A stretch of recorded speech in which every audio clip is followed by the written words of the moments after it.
नमस्कार दोस्तों, मैं सोनू जौहरी समीक्षा यूट्यूब में आपका स्वागत करता हूँ। आज एमपीपीएससी के बाहर पॉलिटिकल साइंस से जो इंटरव्यू दे के अभ्यर्थी निकले हैं, हम उनसे चर्चा करते हैं। सबसे पहले उनका नाम जानेंगे। सर, आपका नाम? शिवम। सर, आप कहाँ से हैं? मैं यूपी से। यूपी से हैं। सर, आपका किस बोर्ड में पढ़ा था? पोस्टी सर का बोर्ड। सर, एवरेज में कितने टाइम तक चला? एवरेज टाइम वही मुझे लगता है कि 15 मिनट। 15 मिनट। सर, क्वेश्चन किस तरीके से आए, थोड़ा सा बताना चाहेंगे? क्वेश्चन जैसे ही मैं एंटर किया हूँ तो पोस्टी सर पूछे हैं statue of liberty, statue of equality, इसके विषय में पूछे हैं। इसके विषय में बताया हूँ। फिर वो जो एक्सपर्ट थे उनको ट्रांसफ़र कर दिए हैं। जो एक्सपर्ट थे उसमें एक सर थे, 2 मैम थी। फिर सर क्वेश्चन किए हैं डेलीगेटेड लेजिस्लेशन है कॉन्स्टिट्यूशन से, उसके बारे में बताया हूँ। तो उसके बाद वो फिर दूसरी मैम जो एक्सपर्ट थी उनको ट्रांसफ़र कर दिए। तो मैम मेनली पहले हमारी टॉपिक पूछी, क्योंकि मैं रिसर्च कर रहा हूँ। तो रिसर्च का जो टॉपिक है उससे, और मैं एक पेपर भी पब्लिश कर चुका हूँ, तो वो टॉपिक पूछे हैं। तो मेरा जो टॉपिक था उससे रिलेटेड वो क्वेश्चन की 2-3 क्वेश्चन की। उसके बाद फिर वो पूछी कि आपका सब्जेक्ट एरिया क्या है। तो मैं बताया कि इंटरनेशनल पॉलिटिक्स।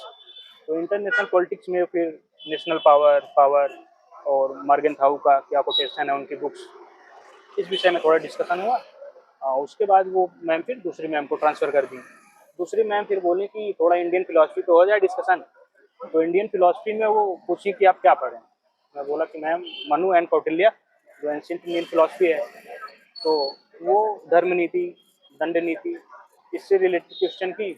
उसके बाद एक क्वेश्चन ये की कि जो वेस्टर्न फिलॉसफी है, चर्च और स्टेट का जो डिबेट है और इंडियन कॉन्टेक्स्ट में उसमें क्या डिफरेंसेस है, क्या सेम है, इस विषय पे क्वेश्चन किए हैं।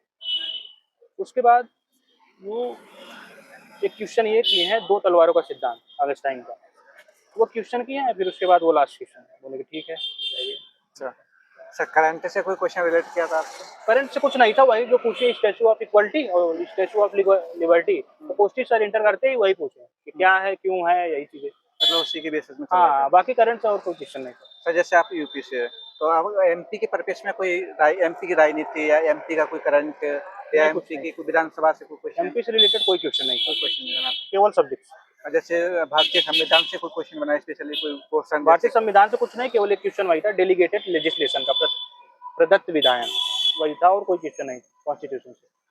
आपने रिसर्च का बताया कि मैं रिसर्च से हाँ, कर रहा मेरा हूँ, रिसर्च आईआर में तो था। जो आईआर में इंटरनेशनल संबंध से कोई क्वेश्चन पूछा? हाँ, आईआर में मेरा जो टॉपिक था रिसर्च का, इंडिया ब्राजील रिलेशंस पे था। हम्म, तो इंडिया ब्राजील के बारे में पूछे। फिर उसमें एक सर क्वेश्चन किए।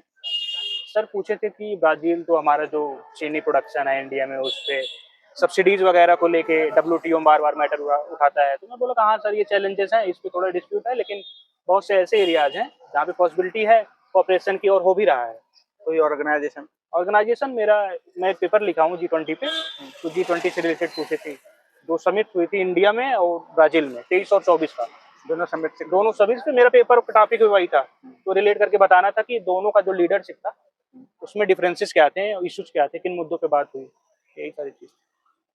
ओवरऑल वही इंटरनेशनली हाँ, चला? मेरा पूरा सब्जेक्ट पे ही था, Indian philosophy, international relations. Sir, आने वाले अभ्यर्थियों के लिए कुछ सुझाव देना चाहेंगे आप? विद्यार्थियों के लिए यही है कि सब्जेक्ट का जो बेसिक है उसको पढ़ के आए, बहुत डीप क्वेश्चन से नहीं किया जाता है बस। बाकी और बोर्ड में जाए तो थोड़ा कॉन्फिडेंट रहें, अंडर कॉन्फिडेंट नहीं रहना है, बोलना है थोड़ा कॉन्फिडेंस के साथ, बाकी सब सही है। सर, बोर्ड टीचिंग कराए थे आपसे? कोर्ट टीचिंग नहीं कराए हैं हम। उससे भाई जो नेशनल पावर था वो बोले हैं कि अगर बच्चों को पढ़ाना हो तो आप कैसे पढ़ाएंगे, वो बैठे बैठे ही बस समझाना था। बोर्ड टीचिंग एक्सप्लेन वहीं बैठ के करा बैठ के वैसे एक्सप्लेन करना। बहुत बहुत धन्यवाद सर, हमारे साथ जुड़ने के लिए। आपको बहुत थैंक यू। बहुत शुभकामनाएं हमारी टीम की तरफ से। Thank you sir.